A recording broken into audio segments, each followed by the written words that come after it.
Recovering deleted messages on Swiggy can be a straightforward process if you follow the right steps. Here's how you can attempt to retrieve them. Step 1. Open the Swiggy app. Launch the Swiggy app on your device.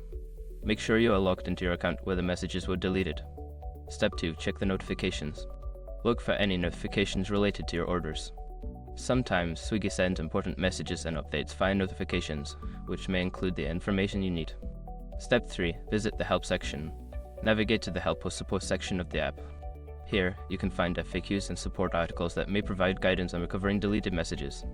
Step 4. Contact customer support. If you cannot find the messages through notifications or the Help section, reach out to Swiggy's customer support. You can do this through the app or their official website, explaining your issue clearly. Step 5. Check email confirmation. Lastly, check your email for any order confirmations or communication from Swiggy.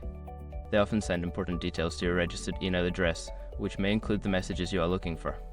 By following these steps, you should be able to recover or find the information related to your deleted messages. If all else fails, customer support can provide the best assistance.